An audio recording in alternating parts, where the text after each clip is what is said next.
avaliar se as regras de segurança são úteis. Né? Eu estava até lendo um paper aqui de uma empresa, um case.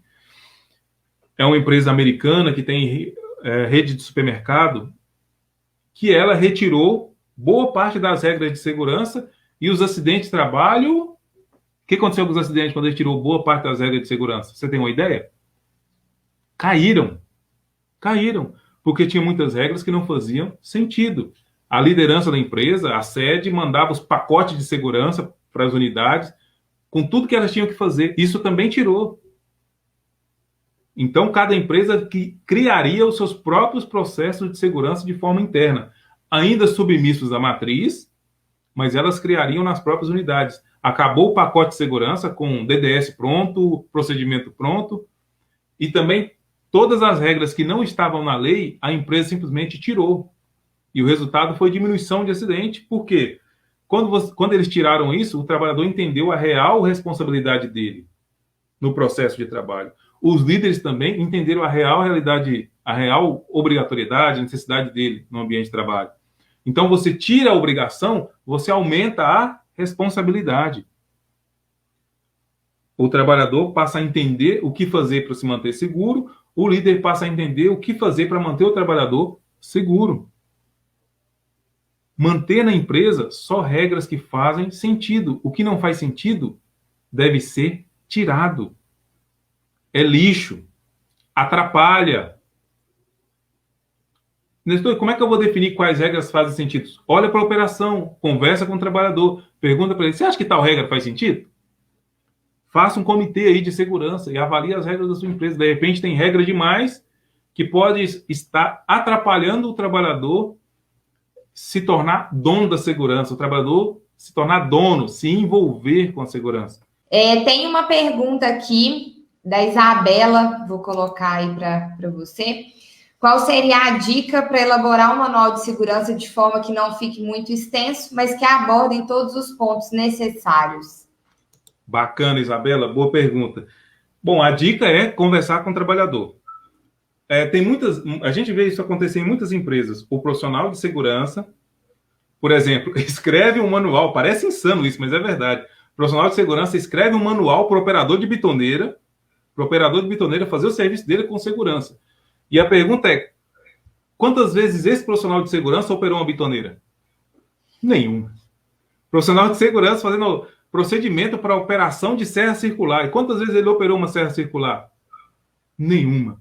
Ele faz o manual dentro do escritório, baseado na legislação, e despreza a realidade do trabalho. Então, a sugestão é, quer escrever um manual?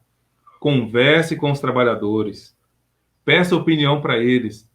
Pergunte assim, as regras de segurança que você tem aqui, quais delas te ajudam e quais delas te atrapalham? Deixa o trabalhador falar. Escuta o trabalhador. E aí o que ele dizer, não, essa regra aqui para mim não faz sentido por conta disso.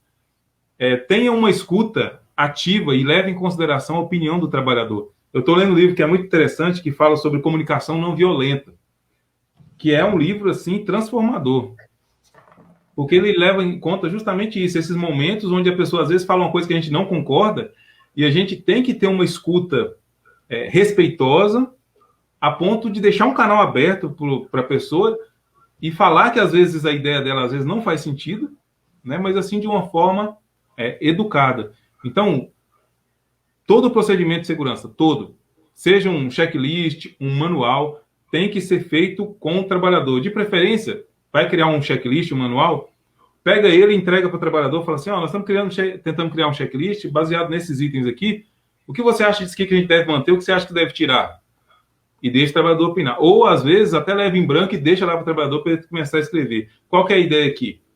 A ideia é fazer com que o trabalhador se sinta o dono do checklist, o dono do manual, porque senão ele fica sendo docente. E é o que a gente faz hoje em dia, né? A gente escreve o manual, entrega para o trabalhador, toma aqui, ó, isso aqui é seu, toma isso aqui e segue. Quer dizer, você não consegue engajar as pessoas assim. Se o trabalhador não sentir o dono do checklist, do manual, ele simplesmente vai tender a não cumprir. E é por isso que na área de segurança a gente tem tanto checklist fantasma, tanta permissão de trabalho fantasma. porque o trabalhador acaba nunca sendo envolvido, acaba nunca sendo ouvido. As coisas são impostas para ele, mas nunca se pergunta para ele o que você pensa sobre isso. E pode ser que o profissional de segurança esteja pensando, Nestor, mas o trabalhador não entende de segurança, não sei o quê. Ele entende. Tanto é que ele está trabalhando há muito tempo aí e continua mantendo as mãos, os braços, os dedos, não morreu. Então ele entende. Às vezes ele comete alguns deslizes, mas ele entende de segurança sim. Senão ele já tinha morrido na operação. Com certeza. E isso que você falou é uma verdade mesmo, né? A gente, se não coloca quem faz parte do processo para poder vivenciar ele, Georgia até falou isso também na aula aí dela, com relação a gente tentar entender de tudo. A gente não vai conseguir ter essa visão de tudo. Então, a gente tem uma visão mais geral, às vezes mais específica de uma área, mas o trabalhador, ele sabe mesmo como que ele executa aquela função, e até mesmo que já foi implementado que não deu certo, o que ele já, a gambiarra já que deu certo, a gambiarra que não deu certo. Então, a gente teve até um comentário aqui, acho que foi do Alexandre, que na empresa dele as gambiarras acabaram virando projetos e eles acabaram implementando isso também. Então, eu acho que você trouxe uma nova visão para uma coisa que já é rotineira, mas que às vezes a gente tenta fechar os olhos e talvez esse não seja o melhor caminho, né? De fato, tem um colega que diz que a verdade está na operação, né?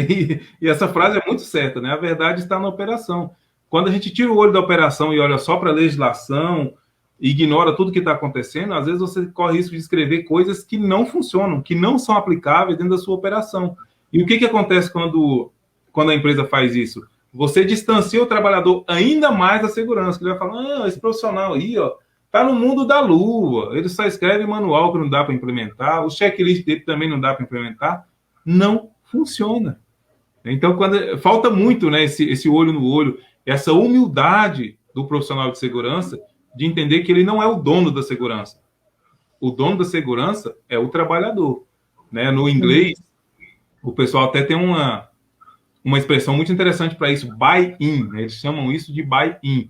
Então, os profissionais de segurança lá dos Estados Unidos dizem que a gente tem que fazer o trabalhador a ter um buy-in da segurança, que é ter a compra interna da segurança, é comprar segurança para ele.